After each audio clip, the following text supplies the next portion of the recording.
Welcome to the Boone Podcast. I'm Bret Boone, and today on the program, I sit down with an all-star and a World Series champion. I sacrificed a lot to come to New York. I wanted to be a part of something special. He made me a better player, a better person. Roy Halladay is my guy, man. He was tough. Welcome to the Bret Boone Podcast. I am Bret Boone. A lot of buzz out there with these torpedo bats. It's a preference thing for me, but yeah, today's guest is going to straighten us out. Today, he's a buddy of mine. We've known each other for 30 plus years. I used to refer Charlie, the Louisville bat guy. Come on, Chuck, get me some bats. Forever. He's been forever. He's the director of pro baseball for Louisville Slugger for 25 years. Currently, he is with Chandler Bats, and he's going to inform us all on this big torpedo gate. He's got some fun stories too about guys he's worked with over the years. Ladies and gentlemen, Chuck Schupp. Chuck, I know you're in high demand right now, but I appreciate you making time for the Bret Boone Podcast. Bret, are you kidding me? As long as we've known each other, I'm excited to be here, just to talk to you and see you. And we've talked some off the air here about this whole situation with these torpedo bats. So I'll get right into that first, and we'll get that taken care of. So 2 spring trainings ago, the Yankees hired an engineer from MIT, and they're going to develop new dimensions on the bat to help hitters. I'm not sure what the presentation to the front office people were about this design, but the Yankees said, okay, let's do it. So we started getting all these orders, and it's not your typical R161 3432 cup. It was 2 pages of a PDF file that basically we had to make the bat per centimeter to this dimensions they wanted. And that's the way the bats came out. It looks like a torpedo or a bowling pin or whatever you want to call it. So the first group of players, one of them was Aaron Judge. I'm not sure if he asked for it or they just made him for him, and a few other guys. We sent them to him. Didn't hear much about it really last year, a whole lot, to be honest with you. Judge continued using his regular bat. Some of the other guys, Chaz, who is still using that torpedo bat, and there's other companies making bats for all these guys. Goldsmith uses Old Hickory, Bellinger uses Louisville Slugger. So it's out there by different companies. And Booney, between me and you, is you got to hit the ball in the sweet spot. Doesn't matter what the end of the barrel looks like. To me, that curvature and the barrel diameter smaller at the end almost hinders you as a hitter in some regards. If you get a pitch you can't handle, you hit it. With a regular bat, you would drop a single into right field. With this bat, you might hit a foul ball or a ground ball out. So I guess there hasn't been enough history on this thing to really see what it's going to do. It's not going to make a guy hit 30 points higher. I can tell you that. It would make me hit 30 points lower just by looking at the bat and the way it sets up to my eye. There's no way I'd put that in my hands and go, oh, now this looks good. It's just not. It's not for me. Here's the question, and it drives me crazy when you sit there and you listen to the initial, because the Yankees get off to this great start. So all of a sudden it's because they're using illegal bats. When, like you said, there's more of a history to it. It's more widespread use. Other teams are using different versions of it. But you see the tweets, especially. Oh, they're putting the harder wood in the certain spots. Oh, okay. Where is that harder wood coming from? Did you hollow out the tree and said, this is where I'm going to put the harder wood? It's like nails on a chalkboard, but you just want to explain. Okay, there's a sweet spot on a bat. Now, every bat has a different sweet spot, but as the hitter, your job is to put that, and I don't know what it is. Explain to the audience this new adjustment, this new design of the torpedo. It doesn't make the sweet spot bigger. It just customizes the sweet spot for a particular person, an individual swing. That's my take on it. Am I correct? I would say 100%. The barrels, it just more emphasizes the sweet spot for the hitter. Now, there again, you're not going to hit every pitch on a sweet spot. You know that. So what about the other variables that come into play now with that particular bat? How do you handle that pitch from now on? It's going to be different, correct? Yeah. So well, these bats, they go back, I mean, from generation to generation to generation, starting with my grandpa and the bats. You've been in the bat business long enough. You see how the players evolve, how they change. Some generations, you hear about Babe Ruth's bat and it was 40 ounces and everybody, oh, he must have been so strong. And it's like, you think he's stronger than the players are today? I don't think so. But the way the pitching was then, the way the bats were constructed, where they put the weight in the bat is, as well as I do, Chuck. If you have a 32-ounce bat and you load it up in the head, that thing's going to feel like a log. It's going to feel like a 35-ounce bat to me. If you have a bat with a thicker handle and really distribute the weight throughout the bat, it's going to feel lighter. It's how you distribute it. That's why, as players, we can pick and choose any bat we want. Some guys want to feel that head in the end. Some guys feel like if you take too much weight out of the head and they can't feel it, that's not good for their style of hitting. It's so individualistic. We all design our bats. We all try different things. I remember trying a different handle with a different barrel, and it never works. You always go back to what brought you to the dance in the end. Right.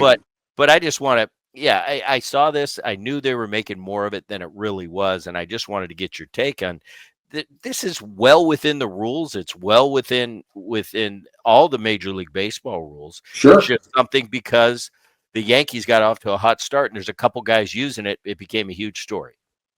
Well, and I think I don't think it's going to go away, but it's kind of like the puck knob. It's kind of like the axe handle. Those are options for a player. This is an option if you want that.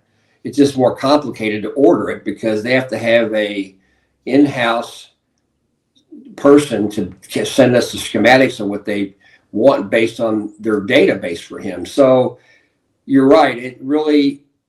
It's an option. I don't know what the life of this is going to be. We'll find out. And the Yankee story is an interesting one, obviously, starting out. But as you know, we played, 6 games, 5 games? Long way to go. Do you think, since you've seen generations go through bats, let's just start with my generation. It was a generation of the standard call was a 34-inch bat, 32 ounces. Everybody, 90% of the players I played with and against were 34, 32. That was standard. You had some guys that were 34, 31. You'd occasionally have a guy use a 35-inch bat, but that was even rare in my generation. Right. We all used ash bats. I remember, and we had a conversation yesterday about the first order I ever made an instructional ball. I got my first set of bats with my name on it, and it was a C271 unfinished ash bat. I used that till the day I retired. Now, I'd mix in a Rawlings, but it was always ash, always unfinished. By the end of my career, maple was starting to become a thing in Major League Baseball. A lot of the veteran players, they stuck with the ash. The young players were starting to use the maple. Now, fast forward 15 years, all these kids are using maple now. Ash isn't even a thing. I had a son in the minor leagues, and he's like, Dad, we don't use ash. We use maple. But it was a generational thing. Sure. Do you see the guys now that are using this torpedo bat, and obviously an Aaron Judge, stars of the game? Why would you change what's working for you? You're going to stick with what got you there. But do you think going forward, just like the ash, just like the sizes and the weights for one generation, do you see this becoming something where every single player starting at a young age put their swing into a computer and have the computer kick out what dimension bat would work best for everybody's particular swing? And 20 years from now, everybody is going to have custom barrels for their particular swing. Do you see that happening? Is that a part of the future? It's a good thought that I've never really spent a lot of time with, but I think you have to almost say it's a very strong possibility, because me and you speak from our perspective in life. What you've seen as a player, what I've seen over time, I see things changing in the clubhouse today, and I see how big the metrics are. And by the way, some of the teams are buying these torpedo type designs for minor league kids. So they're seeing them before they get to the big leagues. And talking to the factory this morning, we're getting calls from retailers about this bat. So I don't know what the legs of this thing is, but I think a computer designed bat for a player is not out of the question in 20 years. And that way you had this classic clubhouse discussion. You've heard other players, some guys like the bat cupped, they don't want it cupped, whatever the finish is. All of that stuff, some of it has functional value, some of it has comfort value to the player. My job is to figure out what that is in each individual case. The computerized bat would probably give them an actual measurement of what they should use. Yeah. And I think it's going forward, and it would just, let me how do I put this? It would just make choosing a bat, because I remember I got out of the taxi in A-ball in Peninsula, Virginia in 1990. I had never used a wood bat. I was aluminum. I'm coming from college. I remember you had Louisville and Rawlings were the huge suppliers of the majority of the bats. It was different in our day. It was Louisville. It was Rawlings. Maybe you mix in a Cooper. Mizuno would dabble, but they were pretty stingy with sending their bats to the States. Now there's so many different companies. It's a different landscape. But I remember going in A-ball and picking the bat I wanted to use. And I had about 6 different choices. I remember, okay, I'm just coming from college and I'm facing a guy throwing hard tonight, and it's a wood bat. I want the lightest at a 33-inch. So I remember my first bat I grabbed was a 33-inch, 31-ounce. Well, I ended up being 34 and 32 as my career went on, but that was the first day. But I went through and I kind of felt them, and I went and I hit batting practice with him. What kind of works for me? What feels good for me? How can I repeat a swing and hit the ball in the good part of the bat? Well, that's the way we've always done it. Every player probably since the beginning of time to do it. But with the technology we have, it's like we can tell you what you should use and then kind of even build around that on making the handle feel right for you and fit your, I mean, it's something like, I don't know, I'm almost a little bit envious of the technology. Like you can it's almost like 30 years ago, us going golfing. But today, I can go to a studio, get my specs absolutely perfect, and I can have a golf pro hand me a driver with the perfect shaft for my swing. What's going to benefit me? What's going to get the flight down on my ball? We didn't have that 30 years ago. It's you get a stiff shaft or you get a medium shaft and you go out and you rip it. Right. But the technology's gotten better and better, especially at the pro level. These guys got it dialed in where they can hit any shot at any time. Well, that's what happens when you're the best in the world. But the technology has grown so much. Maybe it's going to grow in the bat technology. Who knows? I don't think that's unreasonable to expect that, really. I mean, it's not that difficult to all our factories in the industry are computerized already. It used to be, it's all from computer program. They just have to feed us the information and tell us what they want. So the teams have gotten traction with that concept. They are sending us specs. I don't know where they come up with it for the minor league guys, but they send us specs. At the big league level, obviously it's individualized. And that I don't think is a bad thing for anybody, really. But my thing is now just making sure players understand this is going to be custom to you. You have to still be the athlete. You still have to do your job. And I think most of the guys are reasonable enough to expect. They understand that. I mean, it's a game of failure. It's the only profession you can be really bad at and make a lot of money. You fail 70% of the time, and you're hitting 333. So there's a lot to be said for that comfort and customization. I think the best is yet to come for that, honestly. And what's funny too is like you talked about an Aaron Judge. No, I'll stick with what's working for me. That's how we were with the Maple, the older players in my era. When Maple came into the fold, yeah, some guys went to it, but most of us stuck with the ash bat. Well, today you can't. Good luck finding an ash bat. Correct. There's probably a reason behind that. The players today are using the best. The big leaguers today are using the best available piece of wood to hit the ball and as hard and as far as you can. So maybe I was missing the boat, not willing to get away from my ash and go to Maple. Like, no, that's not the way we do it. And we're creatures of habit, and especially when you're an adult and you're around and you've got some time in the game, it's like, no, this was what worked for me. I remember my dad, us having things that we did as players that my dad would look to me and go, I can't believe you're doing that. Well, Dad, we've got this now. It's better than the way you did it. No, my way's the best. Go back to my grandpa. His was the best, the way he did it. And I think there's nuances about each generation that is so cool. And I tell this story all the time, the grandpa bat situation. You hear about back in the 40s and the 50s, how these big bats they used.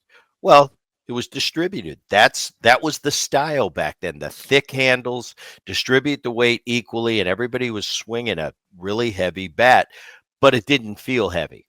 Then I remember as a kid and going into the bat rack of those Phillies, and it seemed like the smallest bat in the rack was a 34-ounce bat, 34-inch bat.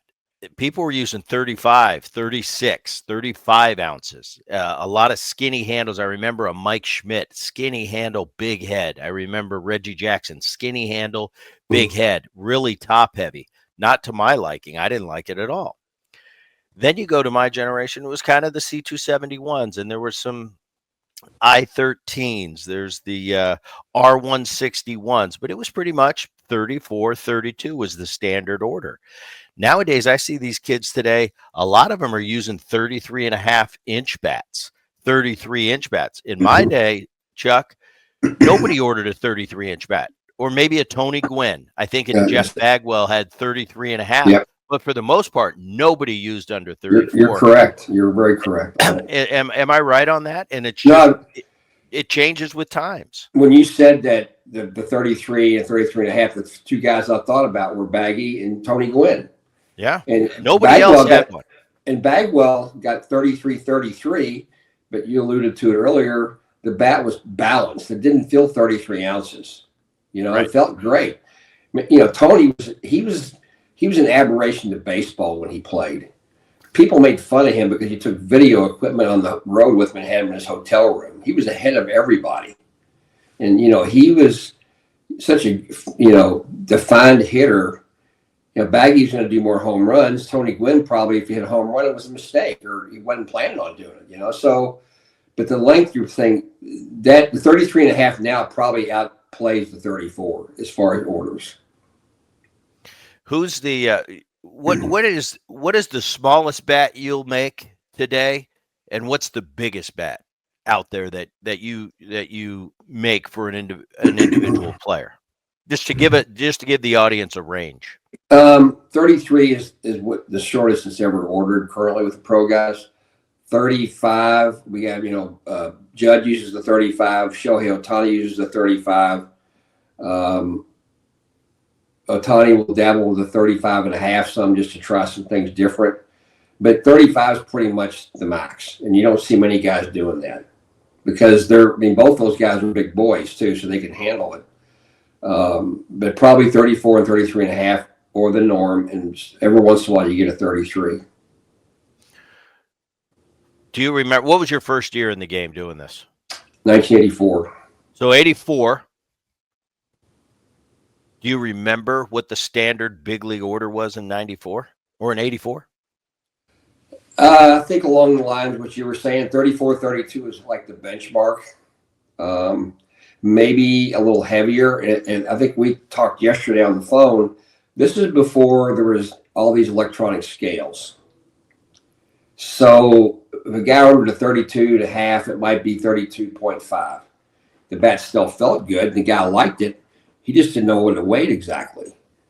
Now you don't have that. You don't even have that luxury, if you want to call it that, of adding a half ounce of weight, because the scales that they have in the clubhouses are so accurate.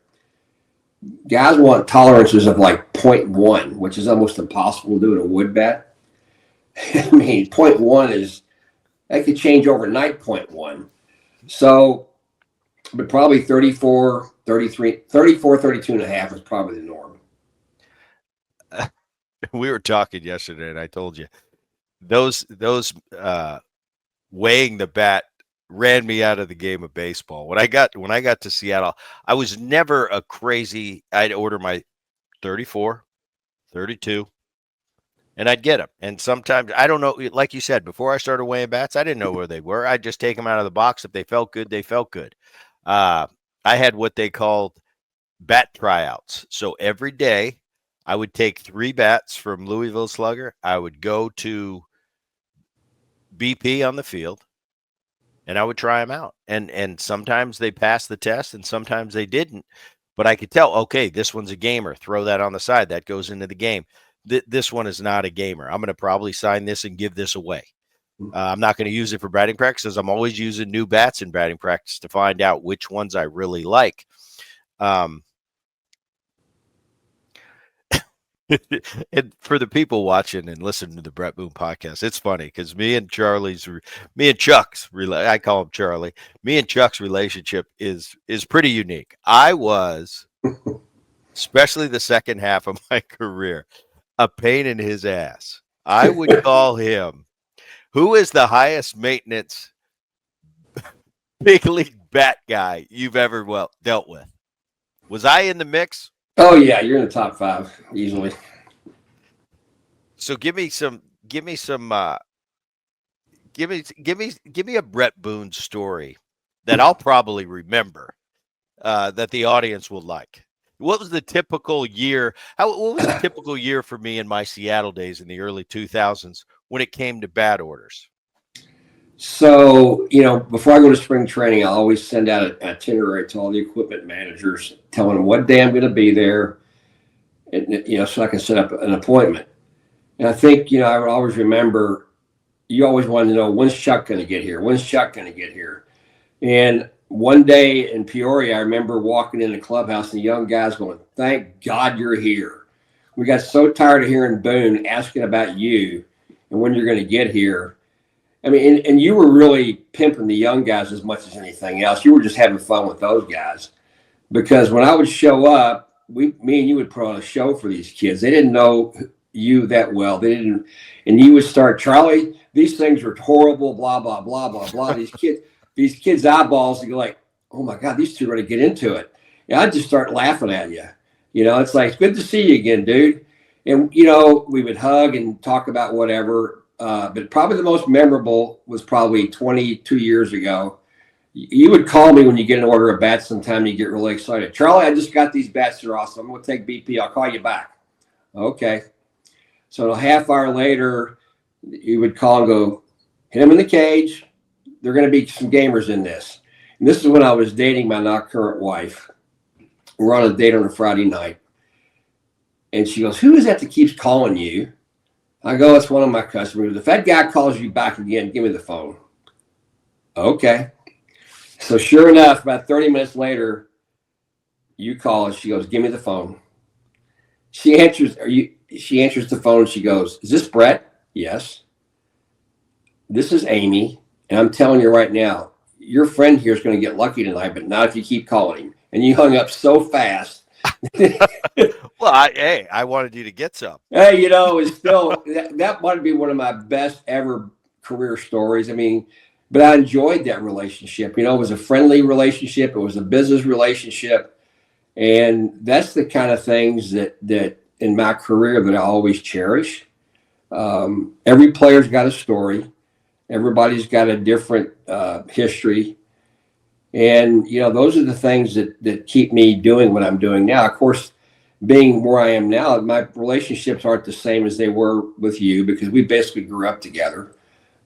These young guys, they're all nice to talk to. I can help them with what I want, but you just don't have that same level of camaraderie, I think. And that's okay. it's just a different generation. It's good. I'm very comfortable with it.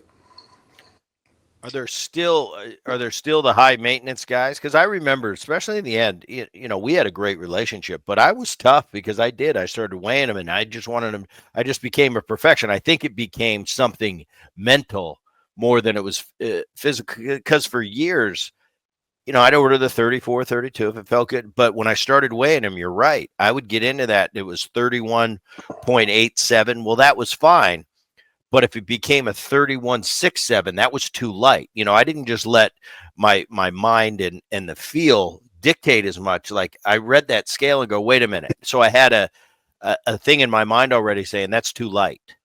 Right. Whereas in past years, I didn't. So I really think it was, in the end, I think weighing my bats became a detriment to me because it just meant, okay, it's got to be this. It's got to be this. It's got to be this. When it really doesn't, because when you just go by feel, I felt in my career, without having to see the physical numbers, I felt like it made life a lot easier. I swear to you, Chuck, to this day, I will have dreams about my bats.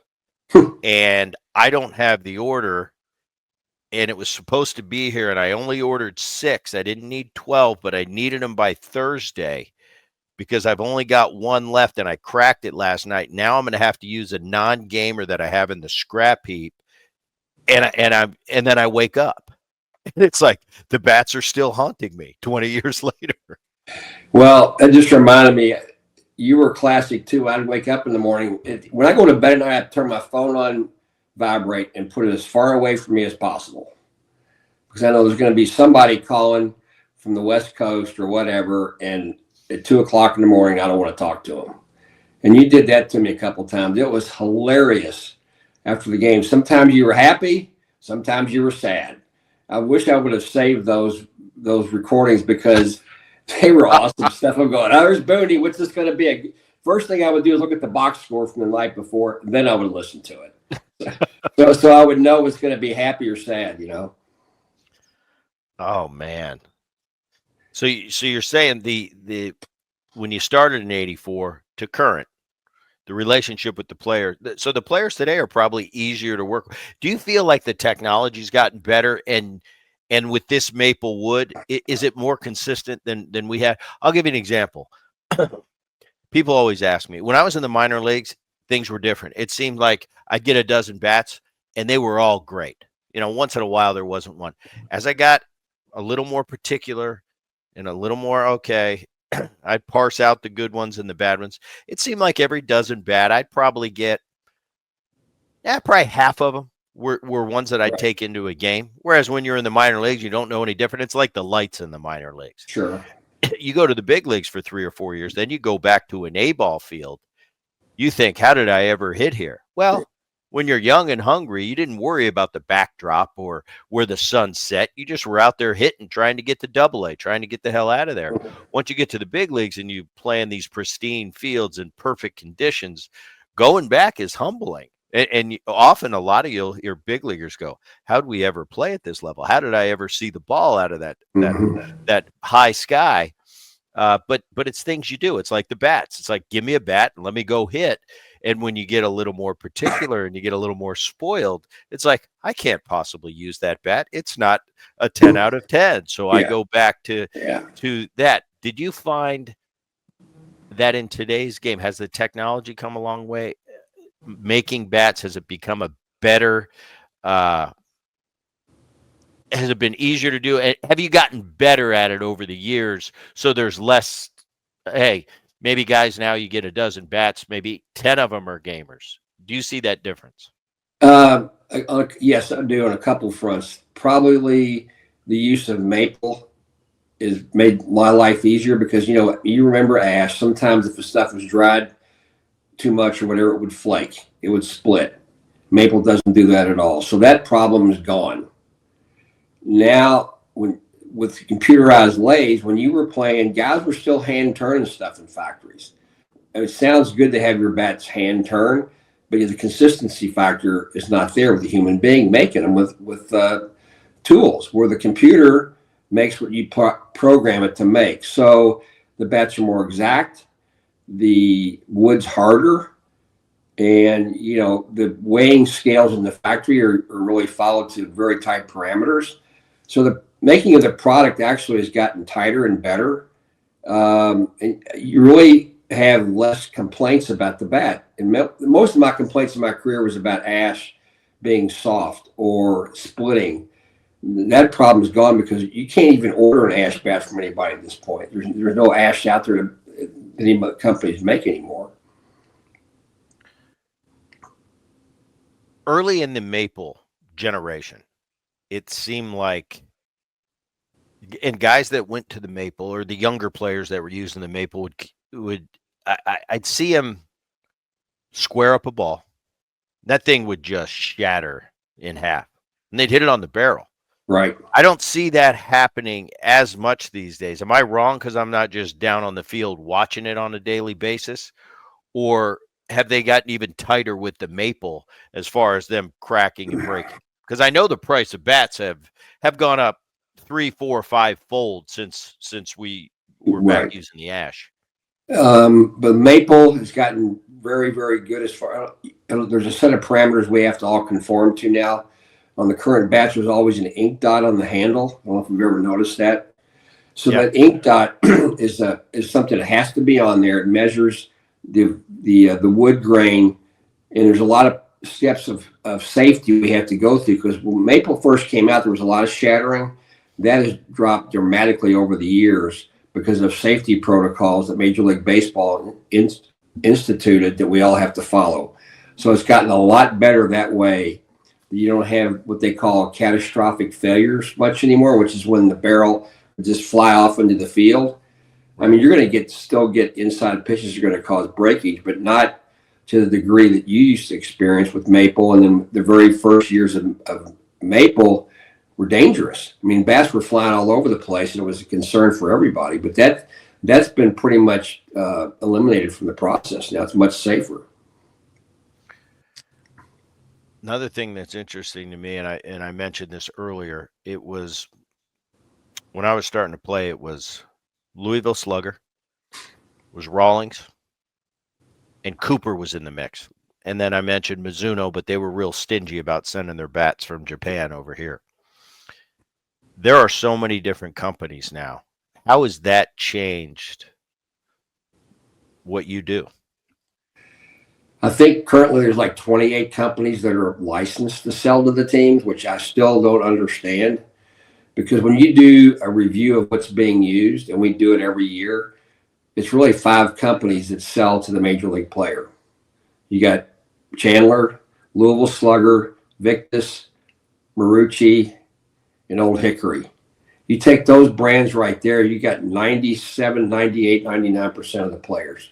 So all these other companies are trying to get players, but honestly, some of the teams won't even let them in the clubhouse because they don't have any customers there. They don't want them in there talking to the player when there's no need for them to be there. And I don't know how these companies utilize the MLB license they have, because I don't see them at my level. I mean, you see some of the smaller companies, Pete Tucci's done a good job with his company and a few other companies, but it's tough. I mean, these guys working hard. And once you get to a level of success, as you know, as a player, it's hard to hold that spot. To stay number 1 or 2, it's a challenge every day, whether you're a supplier or a player. So the challenge for all of us, with Chandler, we're growing at a pretty good clip, is how do you consistently make the product right, ship it on time, and have no mistakes. So it doesn't make my job any harder, to be honest. I have relationships, as you know, with all the equipment guys. They let you in because you're professional. You don't screw around. You don't waste your time there. You get in, do your job, and you leave.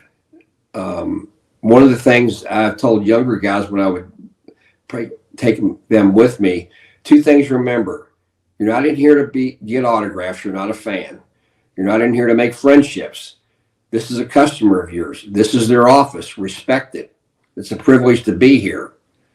So that's the way I've tried to always do that. I've tried to treat every big leaguer as a big leaguer, and treat them with the amount of respect they deserve. And I think, to me, anybody that walks in there as a vendor needs to do that.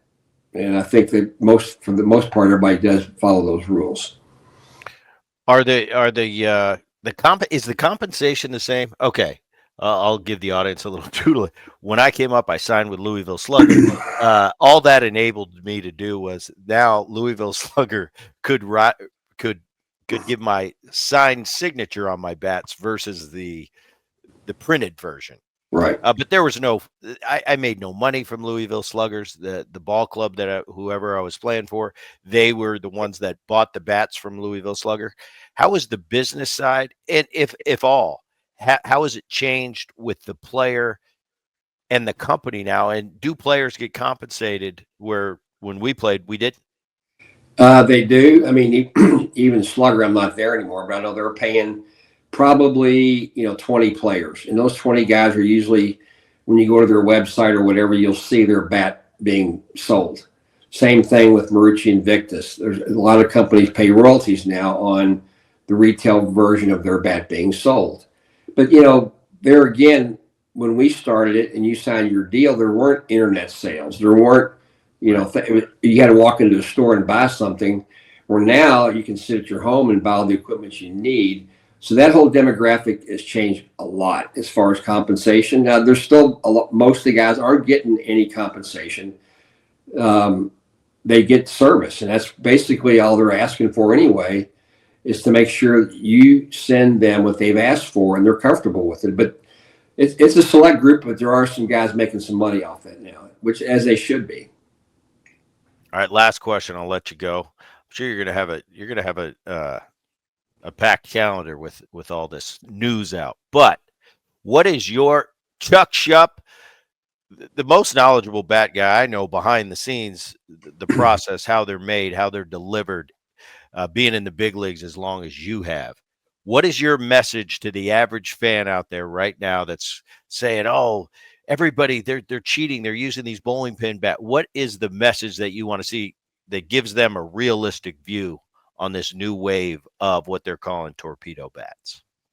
Well, first off, it is completely legal. It meets the specs Major League Baseball has put out there for us. It's the barrel size is fine. The weight and length is fine. The one thing that you can't do on some of these, we never even talked about, you can't cup the end of it, because as small as that barrel is, you would split it. So you have to put a small cup. But, if you're interested in it, try it. If it works for you, good. There's still going to be a lot of options out there for wood bats. As a player going through the gradation of going from college baseball, hopefully, to minor league baseball, the big leagues, you change your needs. And the companies are giving you a lot of opportunities to see different things. This is a technology none of us have really seen from the long view. It's just started. So we'll see what it does. I mean, it's helpful if you think it's helpful. Some of these minor league kids love it. So we'll see what happens with it. But the bat's completely legal. And all the chatter to that effect is not legal is completely wrong. Well, Chuck Schupp, I appreciate you coming on and setting us straight. And it's always great seeing you. Yeah, we had a lot of fun. We left a lot of we left a lot of stories out there that we didn't tell them. We probably can't even tell them on the radio or on TV. But I appreciate you stopping by and kind of giving us a little behind the scenes, because I'm interested too. Once I saw that, I wanted to dig in, and then I talked to you about it on that side of the ledger, and I talked to a couple players. So I thank you for coming on and kind of setting us straight a little bit on that end of the spectrum. For those of you watching the Bret Boone podcast, now check it out. We have our own YouTube channel. And for those of you that download the podcast, download it on the Odyssey app or wherever you get your podcasts. And until next time, keep it here.